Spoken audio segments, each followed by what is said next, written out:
বহু দিনৰ মূৰত আপোনালোকৰ কাৰণে এটা ব্লগ শ্বুট কৰিবলৈ লৈছোঁ। মায়ে মই যোৰহাটলৈ যাবলৈ ওলাইছোঁ। আজিকালি আমি উইকেণ্ডবিলাকত প্ৰায় যোৰহাটলৈ গুচি যাওঁ, কাৰণ যদি দেউতা আৰু ভণ্টি যোৰহাটৰ পৰা আহিবলৈ তাহাঁতৰ মিলে তেতিয়াহ'লে সিহঁতি আহে, আৰু যদি সিহঁতৰ নিমিলে তেতিয়াহ'লে আমি দুজনী হ'লেও গুচি যাওঁ। নহ'লে আৰু উইকেণ্ডত আমাৰ চাৰিওটা লগ হোৱাৰ সম্ভৱেই নহয়গৈ। সেইকাৰণে এনিহাও কোনোবা নহয় কোনোবা দুটা যাবই লগা হয়। এঠাইত আমি যেনে তেনে লগ হওঁ আৰু সপ্তাহটোৰ মূৰত।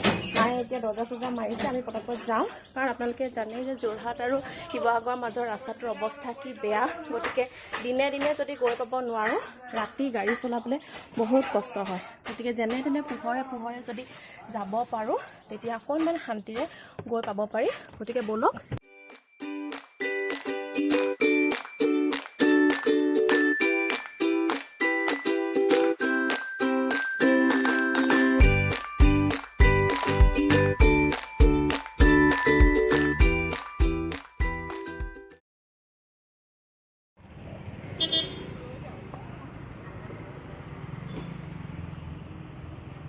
কাইলৈ খাব পৰা হ'ব নাই? চাই দিয়কচোন।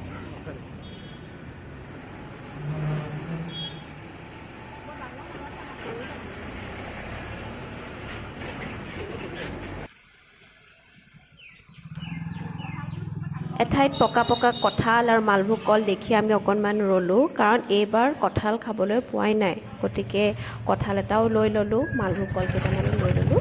একেলগে গৈ খাব লাগিব। অঁ পাই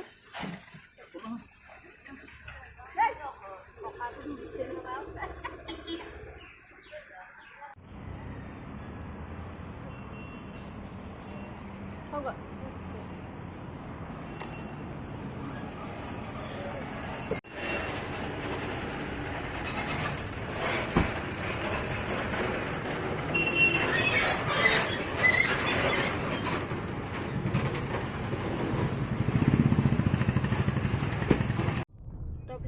আহিলে অকণমান সোনকালে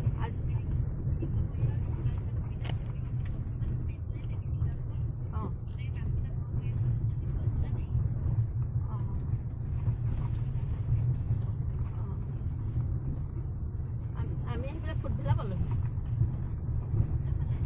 ফুটভিলালৈ যাব নোৱাৰি দেই, মাটি বালি গোটেইখন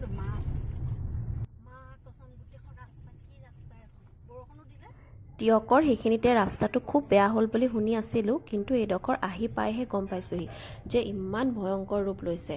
দিনৰ সময়ততো যেন তেন, কিন্তু ৰাতি হোৱাৰ লগে লগে এইটো ৰাস্তাত গাড়ী চলোৱা মানে আৰু কি যে ভয়ংকৰ কথা।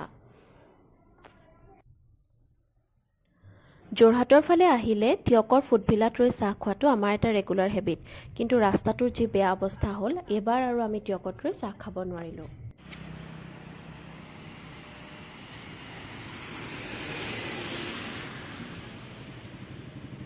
কোনফালেদি পাৰ হ'ম? আগলৈ বোকা নাথাকিলে আমি যাব পাৰিম ন? অঁ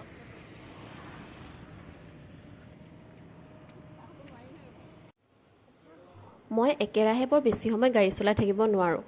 টোপনি লাগি যায়। আধা ঘণ্টামান চলাইছিলোঁহে, টোপনি ভাৱটো আহিলেই। তাতে টিয়কৰ ফুটভিলাখনো পাৰ হৈ আহিলোঁ চাহ নোখোৱাকৈয়ে। গতিকে চাহ একাপ খাওঁ লাগিয়েই থাকিল।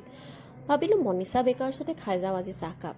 কিন্তু ইয়াতো নামি লৈ যি দুৰৱস্থা হ'ল নহয়, ইমান যে বোকা, গাড়ী ক'ৰবাত ৰাখি আকৌ বোকাৰ মাজে মাজে খোজকাঢ়ি আহি সোমাবলগীয়া হৈছে। গৰম গৰম চাহকাপ বাৰু জেলেপীৰে সৈতে খাই ভালেই লাগিল। তাতে তেওঁলোকৰ যিসকল কৰ্মচাৰী আছিল সেইসকলৰ আচাৰ ব্যৱহাৰ ইমান ভাল নহয়, মনটো একেবাৰে ভাল লাগি গ'ল। এনেধৰণে আচলতে কেতিয়াবা অন দ্য ৱে কিছুমান দোকানত সোমালে যেতিয়া খুব ভাল ব্যৱহাৰ কৰে নহয়, খুব ভাল লাগে। মনীষা বেকাৰ্ছত পোৱা আচাৰ খাই খুব ভাল লাগে, সেইকাৰণে ভাবিলোঁ আচাৰৰ বটল এটা লৈয়ে লওঁ।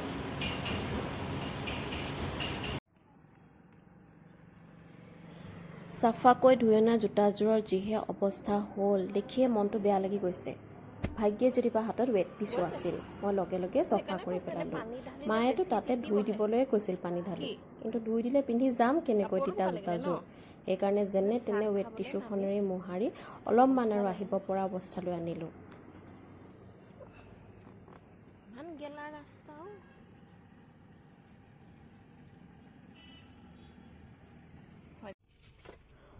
অৱশেষত আহি আমি যোৰহাট পালোহি। দেউতাই আশাৰে ৰৈয়ে আছিল। সেয়া আহি পোৱাৰ লগে লগে একেবাৰে গেট খুলিবলৈ ৰেডি। আচলতে দেউতা গোটেই সপ্তাহটো অকলেই থকাৰ নিচিনা। ভণ্টি গোটেই দিনটো নাথাকেই, ৰাতিহে লগ পায়। সেইকাৰণে ঘৰৰ মানুহ আহিলে খুব ভাল পায়।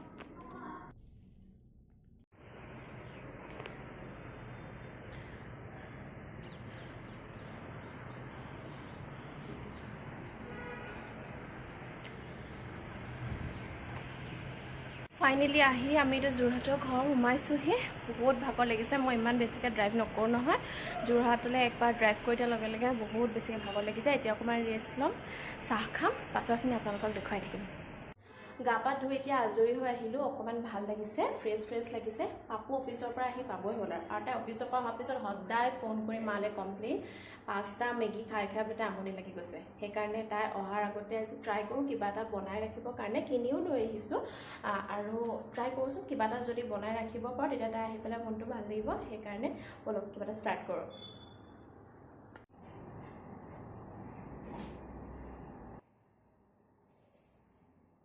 মই আচলতে ঘৰৰ পৰা ভাবিয়ে আহিছিলোঁ যে তাইৰ কাৰণে ব্ৰেড চপ বনাই ৰাখিম।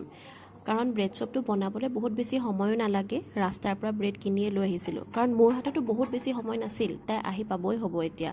তাইৰ অফিচ মানে যোৰহাটৰ পৰা যথেষ্ট দূৰ হয় কাৰণে টাউনৰ পৰা তাই আহি পাওঁতে অকণমান সময় লাগে, আৰু তাতে তাইৰ অফিচো ছুটি হয় অলপ দেৰিকৈ। গতিকে মই সেইকণ সময়ৰ ভিতৰতে যেনে তেনে মেনেজ কৰি তাইৰ কাৰণে কিবা এটা বনাই ৰাখিব লাগিব। সেইকাৰণে পটাপট আহি পাই আৰু লাগি গ'লোঁ কামত।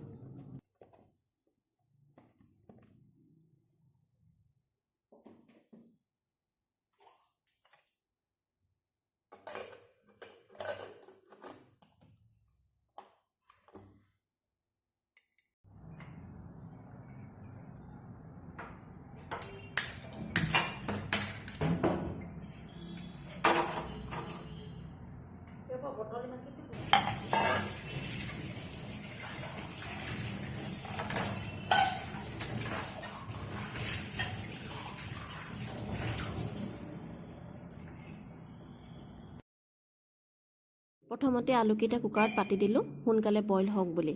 তাৰ পাছত পিঁয়াজ কাটি লৈছোঁ।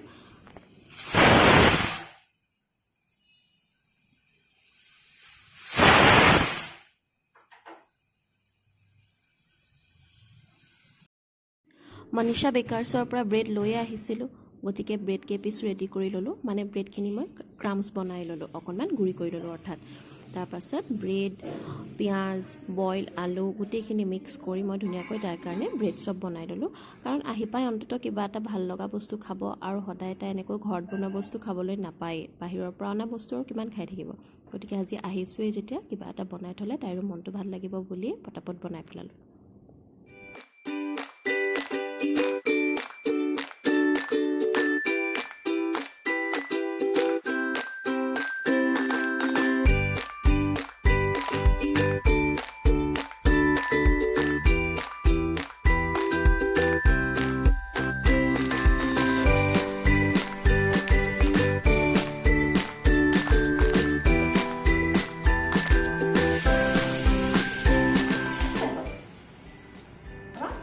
ভিজিব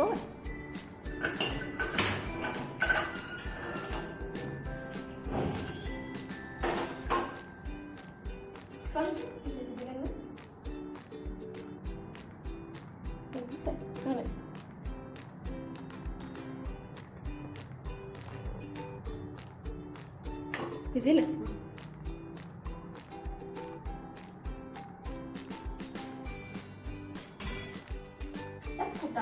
নাই নেকি?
তেলাও লাগিব নামা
পাপুৰ কাৰণে এইখিনি ব্ৰেড চপ বনাই ৰাখিছোঁ এতিয়া আমি চবে একেলগে ইভিনিং টি ল'ম কেইবাদিনো বহুত মানে একেলগে আবেলি চাহকাপ আমি খাবলৈ পোৱাই নাই সেইকাৰণে যদিও আহি পেলাই ভাগৰ লাগিছিলে তথাপি পটাপট এইকেইটা ৰেডি কৰিলোঁ আৰু কিবা কিবি লৈ আহিছোঁ তাইও ইয়াতে ৰেডি কৰি ৰাখিছে কিবা কিবি তাৰ অফিচৰ পৰা আহি পাওঁ তাৰপাছত আমি চাহকাপ একেলগে খাম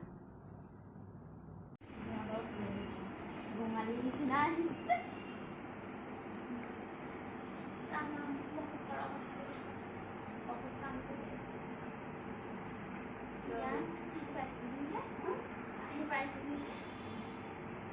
পাপু আপুনি যে গোটেই ৰাস্তা গেলি আছে তোৰ অফিচলৈ যোৱা ৰাস্তা কেনেকুৱা জাষ্ট লাইক প্ৰিয় সুন্দৰ কাইলৈ প্লেনটো কাইলৈ ঠিক আছে তেতিয়াহ'লে কাইলৈ প্লেনটো কাইলৈহে ক'ব যেতিয়া কাইলৈহে গম পাম কি হয় আজিৰ ভিডিঅ'টো ইমানতে সামৰিছোঁ ধন্যবাদ চাই থাকক লাইক কৰিব শ্বেয়াৰ কৰিব আৰু যদি নতুন চেনেলটো চাই আছে তেন্তে ছাবস্ক্ৰাইব কৰি যাবলৈ নাপাহৰিব বাই বাই